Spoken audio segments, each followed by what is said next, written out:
નમસ્કાર મિત્રો, આજે આપણે નાડી વિજ્ઞાનના તે રહસ્યમય વિશે વાત કરવાના છીએ જે સીધો આપણા શરીર અને જીવન સાથે જોડાયેલો છે. ભારતીય યોગ, આયુર્વેદ અને તંત્રશાસ્ત્રમાં નાડીઓને જીવન ઊર્જાના પ્રવાહનું માધ્યમ માનવામાં આવે છે. નાડીઓ કોઈ સામાન્ય નસો નથી, પરંતુ તે પ્રાણશક્તિને સમગ્ર શરીરમાં વહેંચે છે. પ્રાચીન ગ્રંથો અનુસાર આપણા શરીરમાં કુલ 72,000 નાડીઓ હોય છે. આ નાડીઓ અતિ સૂક્ષ્મ હોય છે, જેને સામાન્ય આંખોથી જોઈ શકાતી નથી. આ નાડીઓ દ્વારા જ શરીર, મન અને ચેતના એકબીજા સાથે જોડાયેલા રહે છે. જ્યારે નાડીઓમાં સંતુલન રહે છે, ત્યારે વ્યક્તિ સ્વસ્થ, શાંત અને ઉર્જાવાન રહે છે.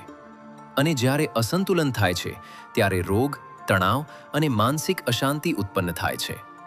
આ 72,000 નાડીઓમાંથી 3 નાડીઓને મુખ્ય માનવામાં આવે છે: ઈડા, પિંગલા અને સુષુમ્ના. ઈડા નાડીને ચંદ્ર નાડી કહેવામાં આવે છે. તે શરીરના ડાબા ભાગ સાથે સંકળાયેલી છે અને મન, શાંતિ, ભાવનાઓ તથા શીતળતાનું પ્રતીક છે. જ્યારે ઈડા નાડી સક્રિય હોય છે, ત્યારે મન શાંત રહે છે અને ભાવનાઓ નિયંત્રિત રહે છે. પિંગલા નાડીને સૂર્ય નાડી કહેવામાં આવે છે. તે શરીરના જમણા ભાગ સાથે જોડાયેલી છે અને ઊર્જા, ક્રિયાશીલતા, સાહસ અને ઉષ્ણતાનું પ્રતીક છે. પિંગલા નાડી સક્રિય થવાથી વ્યક્તિમાં આત્મવિશ્વાસ, શક્તિ અને કાર્ય કરવાની ક્ષમતા વધે છે. આ બંને વચ્ચે સ્થિત છે સુષુમ્ના નાડી, જેને સૌથી રહસ્યમય અને શક્તિશાળી નાડી માનવામાં આવે છે. આ નાડી રીઢની હાડકાની મધ્યમાં પસાર થઈ સહસ્રાર ચક્ર સુધી જાય છે. જ્યારે ઈડા અને પિંગલા સંતુલનમાં આવે છે, ત્યારે સુષુમ્ના નાડી જાગૃત થાય છે.